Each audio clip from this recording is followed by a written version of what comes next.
अमरीकी सदर Donald Trump ने दावा किया है कि ईरान ने मुज़ाकरात में संजीदगी जाहिर करने के लिए तोहफे के तौर पर 10 तेल बरदार बहरी जहाज़ों को आबनाए हुर्मुज़ से गुजरने की इजाज़त दी। सदर डोनाल्ड ट्रंप ने बताया कि ईरान ने शुरू में तेल के 8 बड़े बहरी जहाज़ों को इस अहम आबी गुजरगाह से गुजरने का रास्ता दिया। उसके बाद मज़ीद 2 जहाज़ों को भी जाने की इजाज़त दी गई। सदर डोनाल्ड ट्रंप के मुताबिक इन टैंकर्स में कुछ ऐसे जहाज़ भी शामिल थे जिन पर पाकिस्तान का परचम लहरा रहा था।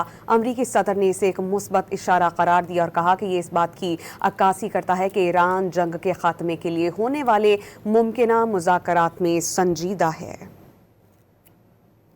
अमरीकी सदर डोनाल्ड ट्रंप ने दावा किया है कि ईरान ने मुज़ाकरात में संजीदगी जाहिर करने के लिए तोहफे के तौर पर 10 तेल बरदार बहरी जहाज़ों को आबनाए हुर्मुज़ से गुजरने की इजाज़त दी। सदर डोनाल्ड ट्रंप ने बताया कि ईरान ने शुरू में तेल के 8 बड़े बहरी जहाज़ों को इस अहम आबी गुजरगाह से गुजरने का रास्ता दिया। उसके बाद मज़ीद 2 जहाज़ों को भी जाने की इजाज़त दी गई।